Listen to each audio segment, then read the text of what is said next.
The commitments embodied in the Pact and its annexes reflect the collective will of member states and must guide our actions and encourage us to promote international peace and security, invigorate implementation of the Sustainable Development Goals, foster just and inclusive societies, and ensure that technologies always serve the common good of humankind.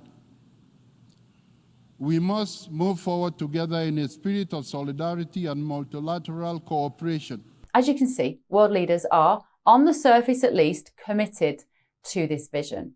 But it is not possible to achieve these utopian ideals without a deliberate, perhaps forceful, redistribution of food, goods, property, and rights.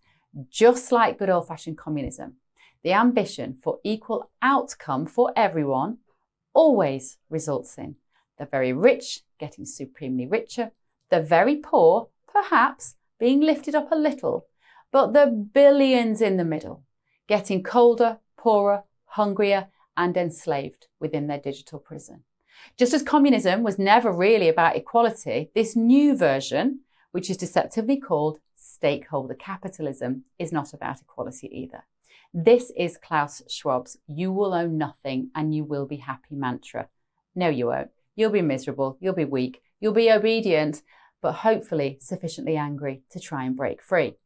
The UN's Agenda 2030 is all about control. Leaders lacking empathy are not troubled by reducing humanity to a mere data set upon which they can keep tabs. And at that point, we, the people, are nothing more than a commodity which can be monetized. Will the people of the world comply with this technocratic vision, or will we rebel? Can we even find a different way to function outside of a digital prison? The Pact for the Future and its complementary documents are on the surface designed to create a more interconnected and cooperative world. The Global Digital Compact claims to aspire to making the use of digital technologies more responsible and inclusive. Who wouldn't want that?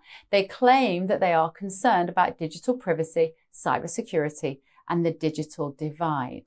But whenever governments try to control the behemoth that is the online world, every road leads to the suppression of free speech and the ludicrous idea that someone somewhere in a lavishly glazed office can decide what is factual information and what is misinformation.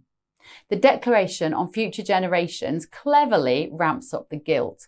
Who could possibly resist measures that would be required to protect the planet for their children and grandchildren? And yes, of course, we need to leave this world in a better state than when we found it. But this has all been decided on the publicly indisputable assumption that there is consensus on, for example, man-made climate change due to carbon emissions.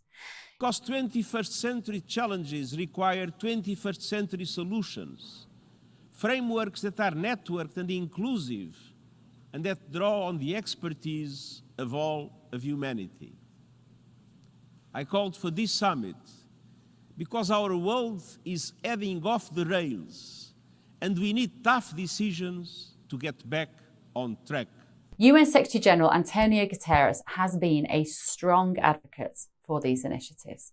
Let's hear what he had to say about the importance of these documents. Conflicts are raging and multiplying, from the Middle East to Ukraine and Sudan, with no end in sight. Our collective security system is threatened by geopolitical divides, nuclear posturing, and the development of new weapons and theaters of war.